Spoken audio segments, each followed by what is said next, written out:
So hello everyone, this is doctor Vishal Jauhari और ये है अपनी चौथी वीडियो अपने नव मसल फिजियोलॉजी के ऊपर, जिसके अंदर आज अपन पढ़ने वाले हैं अपना एक्शन पोटेंशियल। और ये भी बहुत इंपॉर्टेंट टॉपिक है, यूनिवर्सिटी में डायरेक्ट लिखने के लिए आ जाता है। देखो, जैसा मसल में एक्शन पोटेंशियल होता है ना, सेम टू सेम वैसा नर्व में ही होता है। तो दोनों का ग्राफिकल रिप्रेजेंटेशन सेम है। अब मैं आपको समझाता हूं। अब देखो क्या होता है ना, काफी बच्चे कंफ्यूज होते हैं इसके नाम से, एक्शन पोटेंशियल से। जैसे कि अपन ने पिछली बार पढ़ा था रेस्टिंग मेम्ब्रेन पोटेंशियल, उसमें अपन ने क्या पढ़ा था कि रेस्ट कंडीशन में अपने सेल मेम्ब्रेन के अक्रॉस जो अपना इलेक्ट्रिक पोटेंशियल डिफरेंस है उसको बोलते हैं रेस्टिंग मेम्ब्रेन पोटेंशियल। तो बच्चे क्या समझते हैं एक्शन सुन के, जब मसल अपना इस तरीके से कॉन्ट्रैक्ट करेगी, जब एक्शन करेगी, तो एक्शन के टाइम में जब अपने सेल मेम्ब्रेन का एक्शन पोटेंशियल जो होता है उसको हम बोलते हैं एक्शन पोटेंशियल। अगर तुम ऐसा सोच रहे हो तो तुम बिल्कुल गलत हो, ये इसकी सही डेफिनेशन नहीं है।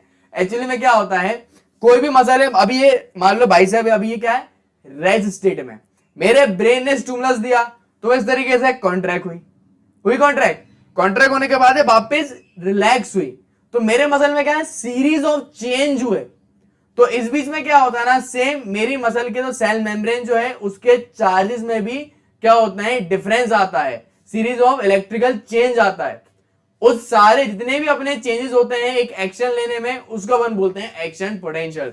सो एक्शन पोटेंशियल की सही डेफिनेशन क्या है? Action potential is defined as a series of electrical changes that occur in membrane when muscle और nerve is stimulated। मतलब कोई भी मसल और नर्व जब स्टिमुलेट होता है तो उसके अंदर क्या होते हैं, सीरीज ऑफ चेंज होते हैं। किसके? इलेक्ट्रिकल चेंजेस होते हैं लाइन वाइज सीरीज में। उन सारे इलेक्ट्रिकल चेंजेस को मिला के अपन बोलते हैं एक्शन पोटेंशियल। तो ये सही डेफिनेशन है एक्शन पोटेंशियल की। मैं आपको थोड़ा समझा भी देता हूं। ये नीचे आप डायग्राम देखो, तो आपको मैंने अपनी पहली वीडियो में बताया था अपना रेस्ट स्टेट में जब कोई भी काम नहीं होता है, रेस्ट कंडीशन में क्या होता है, सेल मेम्ब्रेन के बाहर पॉजिटिव होता है, अंदर क्या होता है, अंदर अपना नेगेटिव चार्ज होता है और अपना पोलराइज स्टेट। ठीक है, ये तो मैंने आपको पहली वीडियो में बता दिया था, जब बाहर पॉजिटिव और अंदर अपना नेगेटिव हो। फिर क्या होता है, रेस्ट कंडीशन में था, तो जैसे ही मेरे ब्रेन ने अपना स्टिमुलस दिया तो मसल क्या इस तरीके से कॉन्ट्रैक्ट हो गई। तो उसके अंदर क्या होता है ना, मसल मेम्ब्रेन में चेंजेस हो जाते हैं। जैसे अपन स्टिमुलस देते हैं तो बाहर की तरफ फिर नेगेटिव हो जाता है और अंदर की तरफ पॉजिटिव हो जाता है चार्ज। इस कंडीशन को अपन बोलते हैं डीपोलराइजेशन। जब क्या हो गया, अपने चार्जेस अपने चेंज हो गए। कब होता है? ये कॉन्ट्रैक्शन के टाइम में होता है ना, जब अपने स्टिमुलस मिल जाता है मसल को रेस्ट कंडीशन से, वो जाता है डीपोलराइजेशन में इस तरीके से।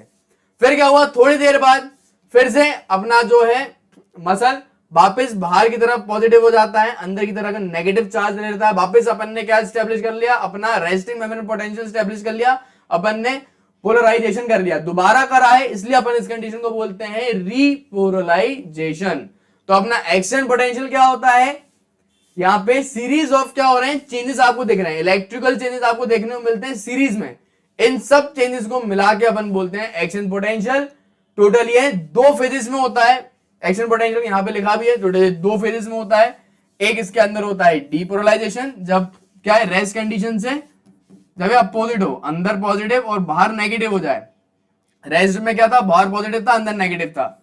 एक होता है डीपोलराइजेशन, और उसके बाद जब वापस अपना मसल कॉन्ट्रैक्ट करके रिलैक्स हो रहा है, एक होता है रीपोलराइजेशन, इसका नेक्स्ट स्टेप। तो दो फेज में अपना एक्शन पोटेंशियल होता है।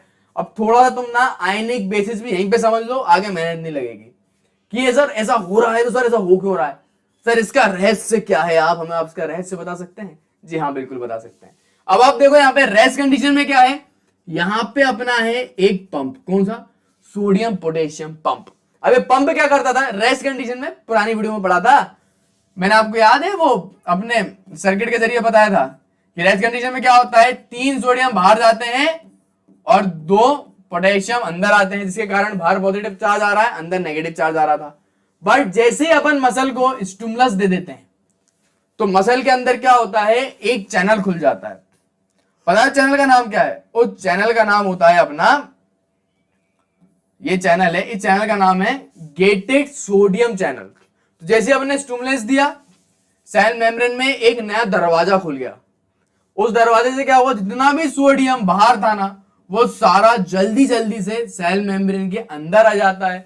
अब देखो सोडियम कैसा है, सोडियम है पॉजिटिव, मतलब सोडियम जैसे ही सेल मेम्ब्रेन के बाहर से अंदर आएगा तो अंदर की तरफ भी पॉजिटिव चार्ज आ जाएगा। मतलब ये तो वही वाली बात हो गई, सोडियम क्या पॉजिटिविटी लाता है। जिस तरीके से क्या होता है, एक लक्ष्मी क्या करती है, लक्ष्मी आती है पैसा लाती है, सिमिलरली सोडियम क्या कर रहा है, सोडियम अंदर आता है और पॉजिटिविटी लाता है।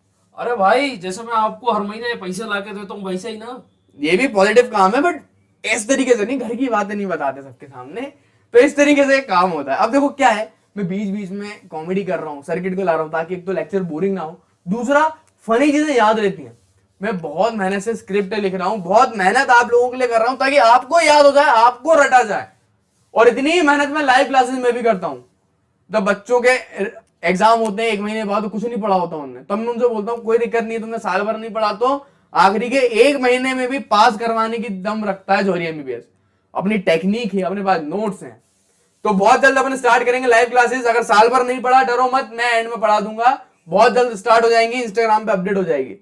सीट लिमिटेड होती है, अब जिसको आ रहा है वो आ सकता है। चलिए फिर यहां डेफिनेशन भी लिखी है। डीपोलराइजेशन क्या होता है, मैं आपको 1000 बार बता चुका हूं। डीपोलराइजेशन मतलब जब इनसाइड क्या हो जाए, पॉजिटिव हो जाए, और आउटसाइड नेगेटिव चार्ज हो जाए। इसके अपोजिट हो जाता है रिपोलराइजेशन, जब वापस वो रेस्ट कंडीशन में आता है। फिर एक चीज होती है जिसको अपन बोलते हैं एक्शन पोटेंशियल कर्व। अपने पूरे एक्शन पोटेंशियल को जब अपन ग्राफ के फॉर्म में लाते हैं ना, उसके रिप्रेजेंटेशन को अपन बोलते हैं एक्शन पोटेंशियल कर्व। ठीक है, इसके टोटल 3 फेज होते हैं। एक latent period. What is meaning of latent period? देखो अब एक ग्राफिकल रिप्रेजेंटेशन आप समझो, आपको पूरा क्लियर दिख रहा होगा। मैं क्या करता हूं, थोड़ा सा मोटा कर लेता हूं ताकि आपको इजीली समझ में आए।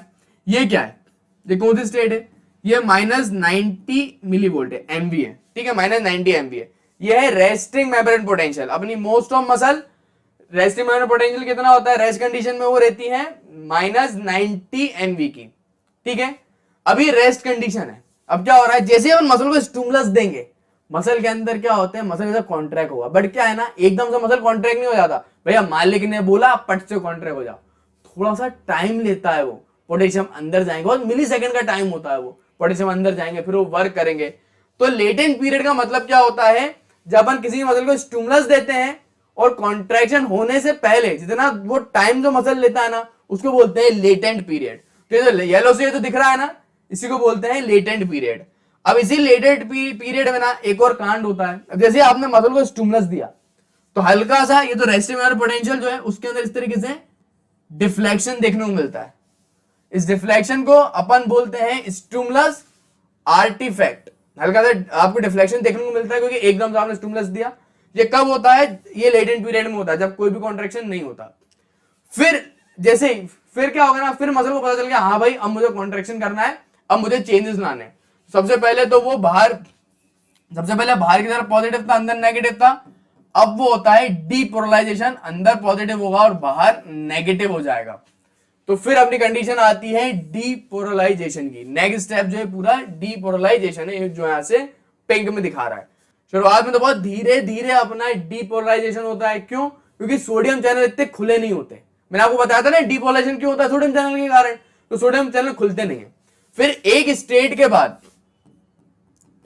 बाद क्या होता है ना, अपने जब सारे सोडियम चैनल खुल जाते हैं, अपना स्पीड में डीपोलराइजेशन होने लगता है। इस कंडीशन को, ये जहां से एकदम ये स्पीड पकड़ता है, रैपिडली डीपोलराइजेशन होता है, इसको अपन बोलते हैं फायरिंग लेवल। ठीक है, तो एकदम से स्पीड में हो गया। फिर ये क्या है, ये अपना हो गया न्यूट्रल चार्ज, 0। ये न्यूट्रल चार्ज है।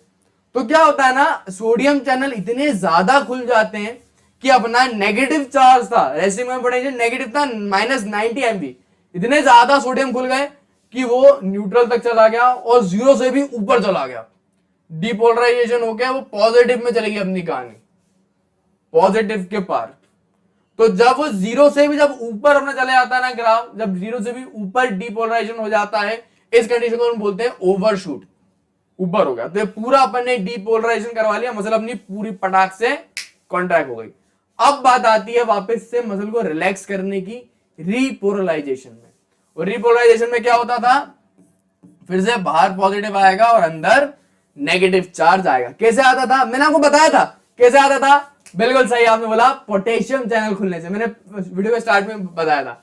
तो वापस से अपना ग्राफ नीचे आने लगता है, रीपोलराइजेशन होने लगता है।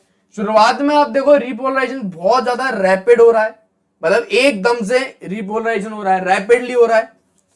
अब ये क्या है, रेस्टिंग मेम्ब्रेन पोटेंशियल है। मैं यहां से ना लाइन बना देता हूं, ये रेस्टिंग मेम्ब्रेन पोटेंशियल है, ठीक है। तो शुरुआत में आप देखो रिपोलराइजेशन बहुत तेजी से होगा, रैपिडली होता है। क्यों? क्योंकि पोटेशियम चैनल एकदम से खुल जाते हैं, तो इस तरीके से होता है। फिर बाद में क्या होगा, थोड़ा सा स्लोली स्लोली काम चलता है, थोड़ा धीरे धीरे। इस कंडीशन को अपन बोलते हैं आफ्टर डीपोलराइजेशन। तब थोड़ा सा स्लोली हो जाता है ना, तो उसको बोलते हैं आफ्टर डीपोलराइजेशन। फिर क्या होता है, पोटेशियम चैनल, अभी अपन कहां आ गए, अभी अपन आ गए रेस्टिंग मेम्ब्रेन पोटेंशियल से। कायदे से ग्राफ यहीं पे खत्म हो जाना था, रेस्ट हो जाना था। बट क्या हो जाता है, पोटेशियम चैनल इतने ज्यादा खुल जाते हैं कि अपना ग्राफ बहुत ज्यादा नीचे चले जाता है और नेगेटिव चले जाता है। क्योंकि ये तो कोई बात होगी, इतना इतना खाया कि इंसान मर गया। पोटेशियम चैनल इतने खुले हैं कि अपन -90 मिली वोल्ट से भी नीचे चले गए, ग्राफ नीचे चला गया यूं, और बहुत नेगेटिव हो गया। इस कंडीशन का अपन बोलते हैं आफ्टर हाइपर रिपोलराइजेशन, मतलब कि बहुत ज्यादा पोलराइजेशन हो गया आफ्टर हाइपर रिपोलराइजेशन। बट थोड़े टाइम के बाद पोटेशियम चैनल बंद हो जाएंगे और अब वापस से नॉर्मल स्टेट में आ जाता है, वापस से वो अपना बन जाता है रेस्टिंग मेम्ब्रेन पोटेंशियल। तो ये पूरा ग्राफ जो है उसको अपन बोलते हैं एक्शन पोटेंशियल का ग्राफ। और होप सो आपको समझ में आया हो, मैंने बहुत प्यार मोहब्बत से और बहुत सही समझाया है। तो अब मैंने आपको पूरा एक्सप्लेन कर दिया। अब मैं आपको ये बताता हूँ कि यूनिवर्सिटी एग्जाम में किस तरीके से लिखना है। भाई ये देखो, मैं चीन से आपके लिए क्या बनवा के लाया। चीन कौन सा, चाइना वाला है कि अपना देसी चीन? यही चीन, देसी वाला। देसी चीन। तो ये जो मॉडल है, नेक्स्ट वीडियो का मॉडल है, ये अपना न्यूरोमस्कुलर जंक्शन है। और हम लोग बहुत मेहनत कर रहे हैं आपके लिए। आपको पता नहीं है, ये मॉडल्स बनवाना, भैया को डायलॉग बोलना, इनको सर्किट बनाना, ये पीपीटीज बनाना, इनमें बहुत मेहनत लगती है। 30 मिनट की वीडियो में आपको लगता है 30 मिनट, एक एक दिन 2-2 दिन लग जाते हैं हमें प्लान करने में। तो यार हम आपके लिए इतनी मेहनत कर रहे हैं, छोटा सा काम करो, ये वीडियो को लाइक करो, चैनल को सब्सक्राइब करो और ये वीडियो और लोगों तक पहुंचाओ ताकि उनकी भी हेल्प हो। पता है, लोग अपना खून पसीना लगाते हैं, हम लोगों ने अपनी ना रूह होती है अंदर तक, सोल, हमने सोल तक यहाँ पे डिवोट कर दिया आपको कि हम पूरा जी जान से काम कर रहे हैं, हमारे अंदर की आत्मा तक काम कर रही है हमारे साथ। So please one of the clap मेरी पूरी टीम के लिए, मेरे लिए तो करो ही।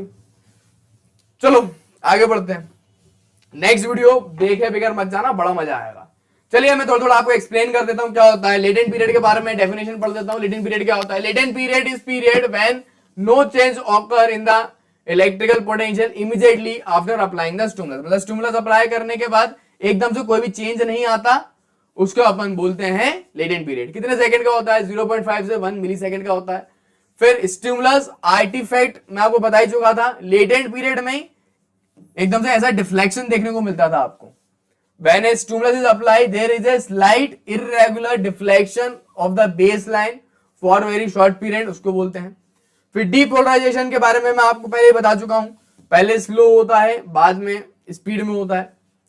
देखो इसके भी 2 पार्ट है, एक होता है firing level after initial slow depolarisation. पहले ऐसा होता था ना, ये क्या है, ये क्या है, रेस्टिंग मेम्ब्रेन, ये लेटेंट पीरियड। फिर पहले एकदम स्लोली स्लोली डीपोलराइजेशन होता था, फिर वो एकदम ज्यादा ऊपर जाता था ग्राफ, इसको अपन बोलते थे फायरिंग लेवल। जब वो माइनस अप टू 75 एमपी तक आ जाता है ना वोल्ट, ये माइनस मान लो -90 है, जब -70 पे जब आ जाता है ना ग्राफ, तब वो एकदम तो उसकी स्पीड बढ़ जाती है क्योंकि सोडियम चैनल बहुत ज्यादा खुल जाते हैं, तो इसके अपन बोलते थे फायरिंग लेवल। और मान लो जब ये -90 है, 0 है, जब ये 0 के भी ऊपर चले जाता है, इसको अपन बोलते हैं overshoot. From firing level, the curve reach isoelectronic potential. Isoelectronic मतलब zero potential. Then shoot up beyond the zero potential up to +55. मतलब +55 तक ग्राफ चले जाता है, फिर वहां से वो वापस नीचे आता है। ठीक है, आयनिक बेसिस में आपको बता चुका हूं, सोडियम के खुलने के कारण ये सब होता है, सोडियम के इन्फ्लक्स के कारण ये होता है। आयनिक बेसिस पहले बता चुका हूं। यूनिवर्सिटी में भी ऐसे लिखना है, डेफिनेशन लिखना, फिर आयनिक बेसिस लिखना कि भैया इसके कारण ये हो रहा है। देखो हो तो रहा है, लेकिन हो क्यों रहा है। फिर एक स्पाइक पोटेंशियल मैं आपको बताना भूल गया, स्पाइक पोटेंशियल मैं आपको बता देता हूं एक बार। तो देखो फिर से ग्राफ बनाता हूं, रेस्टिंग मेम्ब्रेन पोटेंशियल, ये लेटेंट पीरियड, ये फायरिंग, ये ओवरशूट। ठीक है, ये 0 मान लो, 0 लेवल है। अब फिर क्या होता था, जब ना पूरा डीपोलराइजेशन कंप्लीट हो जाता था, तो वापस से अपना रैपिडली रिपोलराइजेशन आता था। समझ रहे? तो रैपिड राइज इन डीपोलराइजेशन मतलब कि ये क्या है, थोड़ा सा मैं कलर चेंज करता हूं, ये क्या है, ये रैपिड राइज है, ये डीपोलराइजेशन अपना हो रहा है, फिर एकदम से तुरंत वो रीपोलराइजेशन हो रहा है। तो ये जो ऊपर का जो बिंदु है ना, जब एकदम से डीपोलराइजेशन से अपन रीपोलराइजेशन जाते हैं, इस पॉइंट को अपन बोलते हैं स्पाइक पोटेंशियल। तो rapid rise in depolarization and the rapid fall in repolarization together, उसको अपन बोलते हैं स्पाइक पोटेंशियल। ये ऊपर वाला हिस्सा, ये स्पाइक पोटेंशियल होता है। कितने सेकंड का होता है? 0.4 मिली सेकंड का ये होता है। फिर उसके बाद क्या होता था, फिर उसके पहले फिर से ग्राफ जितना बनाऊंगा उतना अच्छा है। लेटेंट पीरियड, फायरिंग, ये ओवरशूट। फिर क्या होता था, अपना ग्राफ एकदम से नीचे जाता था, रैपिडली रिपोलराइजेशन होता था, फिर धीरे धीरे रिपोलराइजेशन होता था, उसको अपन बोल देते हैं आफ्टर डिपोलराइजेशन। फिर ये थोड़ा नेगेटिव में जाता था कर्व, इसको अपन बोलते हैं, उसको अपन बोल देते हैं after hyperpolarization. Hyperpolarization क्यों होता था? वही सोडियम चैनल के खुलने के कारण, जब सोडियम चैनल सेल के बाहर जाते थे ना आउटसाइड, उसके कारण। तो यहां पे यही सब लिखा हुआ है, अगर आप पढ़ लो। ये हाइपर पोलराइजेशन क्यों हो रहा है, इसका आयनिक बेसिस मैंने लिखा है, because efflux of more potassium produce inside negative, मतलब कि ज्यादा पोटेशियम बाहर जाते हैं उसके कारण। हो सकता है कि मैंने यहाँ पे बीच में सोडियम बोल दिया हो गलती से। पूरे रिपोलराइजेशन क्यों होता है? रिपोलराइजेशन इसलिए होता है क्योंकि अपने पोटेशियम चैनल खुल जाते हैं। ये सेल मेम्ब्रेन है, यहाँ पे पोटेशियम चैनल खुल गया मान लो, तो पोटेशियम चैनल बाहर चले जाते हैं। तो बाहर जाने के कारण, पोटेशियम चैनल के बाहर जाने के कारण अपना होता है रीपोलराइजेशन। मतलब ग्राफ जो नीचे आता है इसके बाहर जाने के कारण ही आता है, और नेगेटिव में भी चला जाता है क्योंकि अपना जरूरत से ज्यादा रीपोलराइजेशन हो जाता है। इस तरीके से अपना पूरा काम होता है मेरे भाइयों और मेरी बहनों। तो होप सो आपको ये पसंद आई हो वीडियो, यूनिवर्सिटी में कैसे लिखना है। ये सारे मेरे रफ नोट्स हैं, मेरे जो रियल नोट्स होंगे ना वो ऐसे थोड़ी ना होंगे, बहुत अच्छे होंगे। उसके अंदर क्या होगा, अप्लाइड फिजियोलॉजी होगी, उसके अंदर डायग्राम होंगे, उसके अंदर एमसीक्यू होगा, उसके अंदर बहुत कुछ होगा। तो वो सब आपको नेक्स्ट मंथ मिल जाएगा, बट कैसे लिखना है यूनिवर्सिटी में वो समझो। ऐसे हेडिंग डालनी है पहले, फिर इस तरीके से पॉइंट वाइज सारी चीजें आपको लिखनी है। आपको ये ग्राफ बहुत अच्छे से आना चाहिए और इसके आयनिक बेसिस भी आपको याद होने चाहिए। होप सो वीडियो से बहुत हेल्प हुई होगी। Thanks for watching and keep learning, और मिलते हैं नेक्स्ट वीडियो में।